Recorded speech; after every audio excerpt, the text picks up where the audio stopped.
Part 6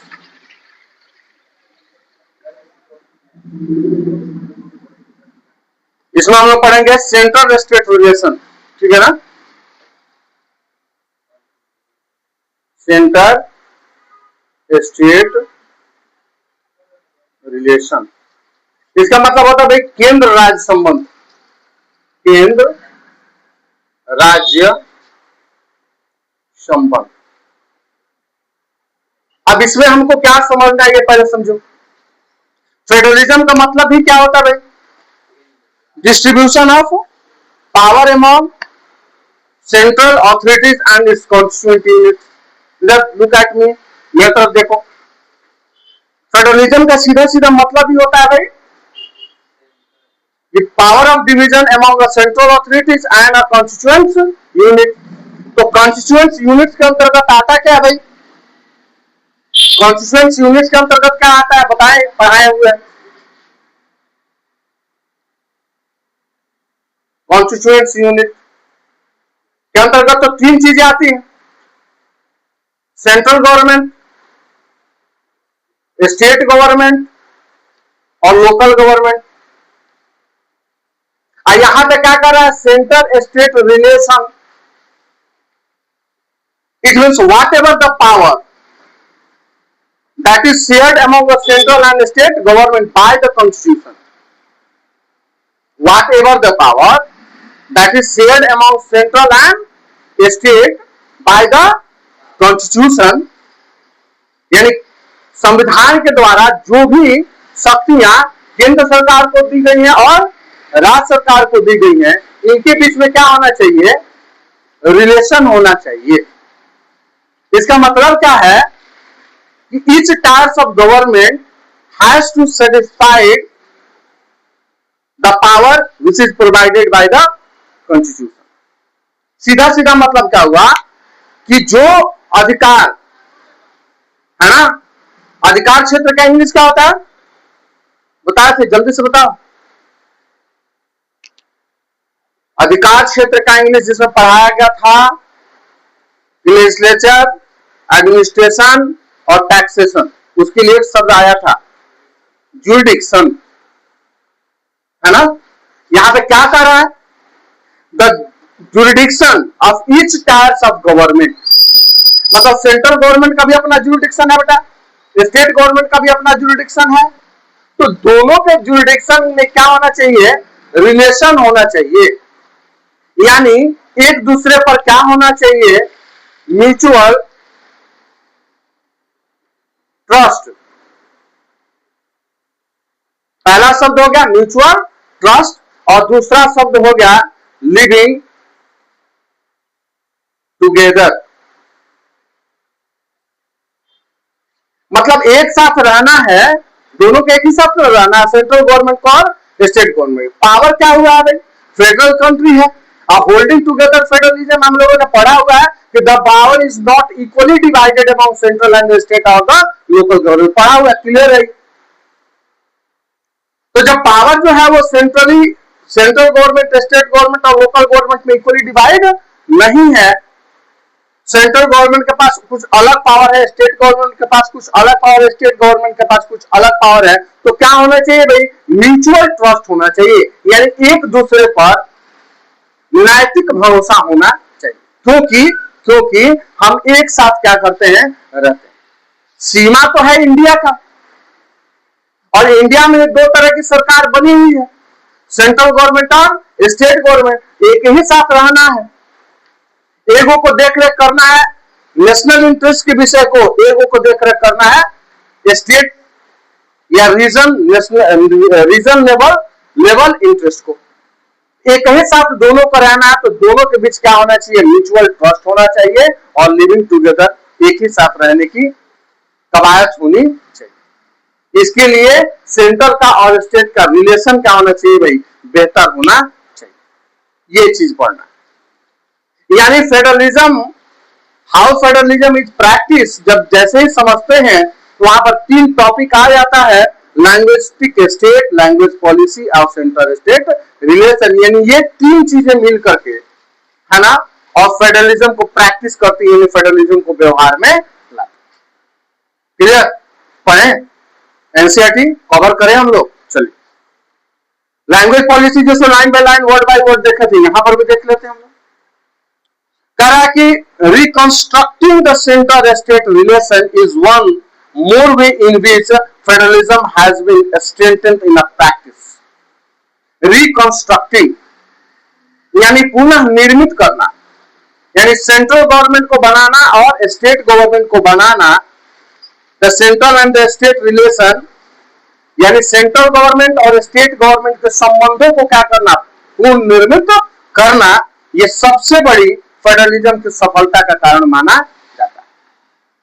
किसी भी देश में फेडरलिज्म सक्सेस कब माना जाता है, जब उस देश का सेंट्रल और स्टेट लेवल की जो सरकारें हैं वो बेहतर ढंग से क्या करें, काम करें। It means in that country the federalism is strengthened. इसका मतलब है कि उस देश में जो संघीय व्यवस्था है वो मजबूती के साथ काम कर रहा है। How the constitutional arrangement for the sharing power work in a reality dependent to a large extent on how the ruling parties and leader follow this arrangement.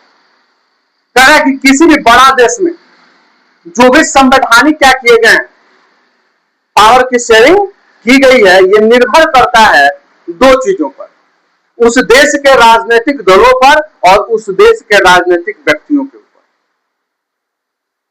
संविधान में सेंट्रल गवर्नमेंट के लिए अलग पॉलिटिकल पार्टीज है, state government के लिए अलग political parties है, सेंट्रल गवर्नमेंट के लिए अलग पॉलिटिकल पर्सन्स है, स्टेट गवर्नमेंट के लिए अलग पॉलिटिकल पर्सन है। और ये चार शब्दों में ही पावर्स को क्या किया गया है, डिवाइड किया गया है। तो ये कह रहा है कि ये जो डिवीजन ऑफ पावर है ये दो चीजों पर निर्भर करता है। एक क्या होना चाहिए, पॉलिटिकल पार्टीज होनी चाहिए, और दूसरा क्या होना चाहिए, पॉलिटिकल लीडर्स होने चाहिए। और ये दोनों चीजें पावर शेयरिंग अरेंजमेंट को कैसे अडॉप्ट कर रही है, कैसे अपना रही है, इसके ऊपर भी फेडरलिज्म का प्रभाव पड़ता है। इसे एक बार लाइन क्लियर कर रहे हैं, उसको समझें। कह रहा है कि हाउ द कॉन्स्टिट्यूशनल अरेंजमेंट, एक एक लाइन क्लियर करो, हाउ द कॉन्स्टिट्यूशनल अरेंजमेंट, इसका मतलब क्या हुआ, किस तरह का संवैधानिक व्यवस्था, अरेंजमेंट का मतलब व्यवस्था है, for sharing power in a reality dependent to a large extent on how the ruling party and leader follow the agreement. संविधान में वर्णित संघीय ढांचे को उस देश के पॉलिटिकल पार्टीज और पॉलिटिकल लीडर कैसे एक्सेप्ट करते हैं, इसके ऊपर भी संघीय व्यवस्था निर्भर करती है। सबके समझ में आया बात? यानी किसी भी देश का संघीय व्यवस्था कॉन्स्टिट्यूशन पर तो निर्भर है ही, डेमोक्रेटिक पॉलिटिक्स पर तो निर्भर है ही, उसके साथ साथ उस देश के राजनीतिक दल और राजनीतिक नेताओं पर भी क्या करता है, निर्भर करता है। चार शब्दों पर निर्भर करता है। ठीक है,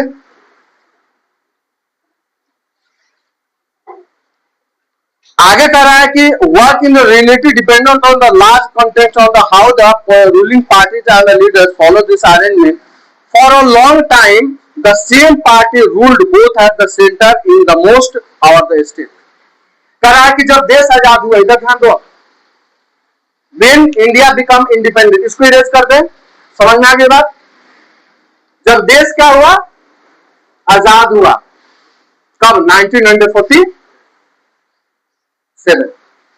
ठीक है, तो 1947 के बाद से एक ही ऐसा राजनीतिक दल था हमारे देश में, there was not so many political party,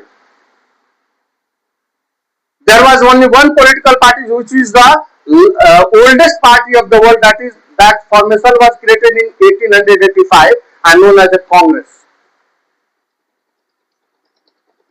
1885 में इस पार्टी का गठन हुआ। ठीक है, और इसके बाद अगर कोई पार्टी बने थे तो 1965 में बने थे, उसको सीपीआई कहते हैं, सीपीआई। ध्यान से समझोगे थोड़ा। कहा कि जब देश स्वतंत्र हुआ उसके बाद से एक ही राजनीतिक दल का सेंटर में भी और स्टेट में भी, दोनों में क्या था, एक ही पॉलिटिकल पार्टी का शासन था। वो कौन सा भाई, कांग्रेस। एनसीईआरटी में एकदम स्पष्ट लिखा है, for a long time for a long time मतलब लंबे समय से क्या कर रहा है,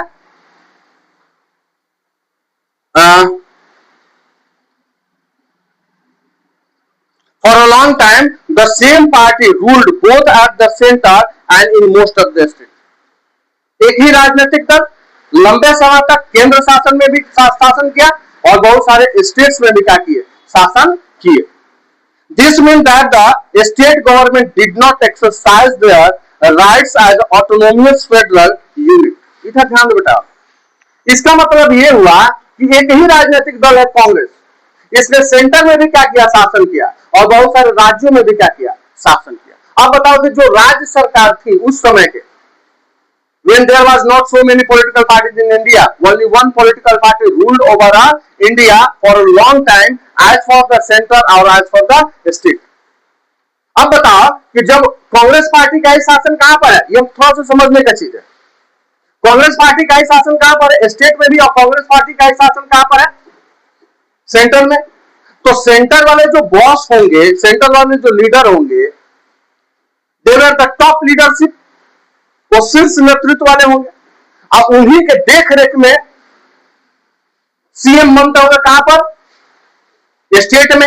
जाहिर सी बात है, they are the bosses, boss, and they are the active member. बात को समझना है. सेंटर में बॉस का शासन है, मतलब शीर्ष प्रतिनिधित्व का. कांग्रेस के जो टॉप लीडर्स है वो शासन कर रहे हैं, वो मंत्रालय में है, वो प्रधानमंत्री है. उनके कहने पर स्टेट में क्या बन रहा है, सीएम बन रहा है. इट मीन सीएम जो होगा वो किसके अधीन होगा, बॉस के अधीन होगा. यानी ऑटोनोमियस पावर. ऑटोनोमियस मतलब अपने पूर्ण शक्ति का ये राज्य में इस्तेमाल नहीं कर सकते थे या नहीं करते थे, क्योंकि ऊपर से दबाव आ जाता था. ऊपर से जो बॉस कहेगा वही ना लोग मानेंगे,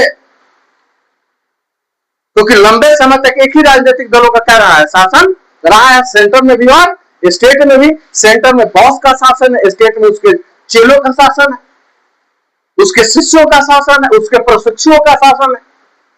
तो जब भी इनको कोई निर्णय लेना होगा तो अपने बॉस को टच करेंगे, टॉप लीडर्स को क्या करेंगे, टच करेंगे. यानी जितना स्टेट गवर्नमेंट के पास पावर था, उस पावर का ये जो सीएम होंगे या मिनिस्टर्स होंगे, वो अपने पूर्ण पावर का इस्तेमाल नहीं करते थे, क्योंकि ऊपर से ऐसा दबाव होता था या ऊपर से इस तरह का कोई आदेश नहीं होता. Clear? As and when the ruling party at the state level was differently,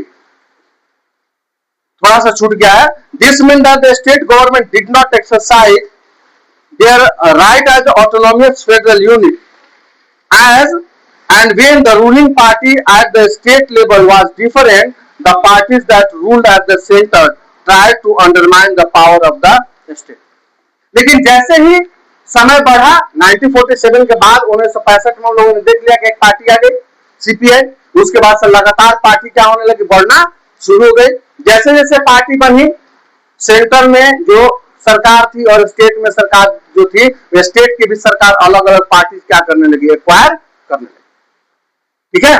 जैसे 28 राज्य थे, 28 में से 24 को 25 को में अकेले किसका शासन था भाई, कांग्रेस का. अब धीरे धीरे रीजनल पार्टी का क्या होने लगा, उदय होने लगा. 24 से घट करके क्या होने लगे, 20 होने लगे, 16 होने लगे, 12 होने लगे, 8 होने लगे, 10 होने लगे. यानी इनके जगह पर दूसरे पॉलिटिकल पार्टी अपना स्थान क्या करने लगे, ग्रहण करने लगे, एक्वायर करने लगे. स्टेट पर उनका रूलिंग होना शुरू हो गया. In those days, the central government would often misuse the constitution to dismiss the state government that were controlled by the revival party. अब क्या होता था, इनको तो लत लगी थी भाई, लंबे समय तक इन्होंने राज्यों में क्या क्या शासन किया, अब राज्यों में शासन करने के लिए मिल नहीं रहा है, क्योंकि क्षेत्रीय पार्टियों का क्या हो गया, उदय हो गया और क्षेत्रीय पार्टियों की सरकार बन रही है. ये कॉन्स्टिट्यूशनल पावर को लेकर, संवैधानिक शक्तियों को लेकर और राज्य सरकार को क्या करने लगे, परेशान करने लगे, क्योंकि सेंटर में तो इन्हीं की सरकार होती थी.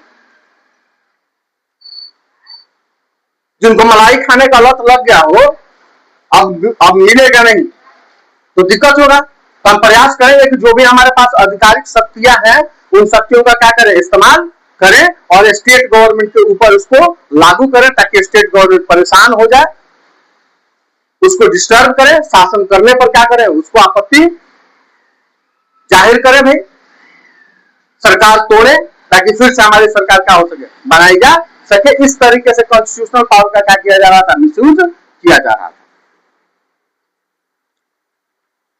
In those days, the central government would often misuse the constitution to dismiss the state government and was controlled by the rival parties.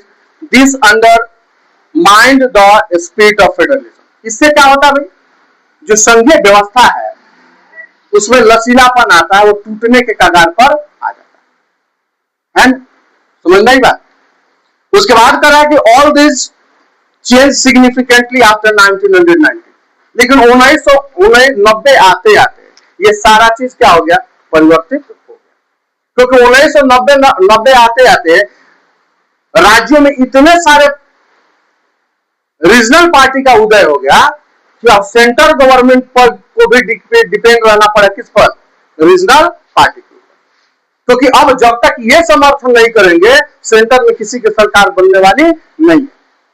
आज जब तक ये सेंटर में मजबूत है, स्टेट में मजबूत है, एक का दूगो पार्टी अगर कोई सरकार बनाते थे तो उसको परेशान करते थे, लेकिन 1990 के बाद दिशा और दशा दोनों क्या हो गया, बदल गया। स्थानीय स्तर पर बहुत सारे राजनीतिक दलों का क्या हो गया, उदय हो गया। अब नतीजा ये हुआ कि जब तक रीजनल पार्टी सेंट्रल गवर्नमेंट को, सेंट्रल पार्टी को क्या करेगी, सपोर्ट नहीं करेगी, till that they are not able to make the government, तब तक ये सरकार नहीं बना पाए, ठीक है ना।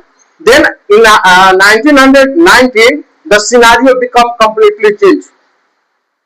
The large party which make the government in the central level, they have to directly or indirectly dependent on the regional party to make the government in the center. उनको प्रत्यक्ष या प्रत्यक्ष रूप से क्षेत्रीय राजनीतिक दलों पर क्या होना पड़ा, निर्भर होना पड़ा, नहीं तो उनके केंद्र में सरकार नहीं बनी। अब आज में पहले इसी को क्या किया जाता था, परेशान किया जाता था। This period saw the rise of the political parties in the many states of the country.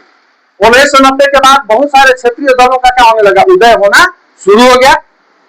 This was also the beginning of the era coalition government. अब यहां पे समझेंगे, बार बार क्वेश्चन आता है, व्हाट इज कोलिशन गवर्नमेंट।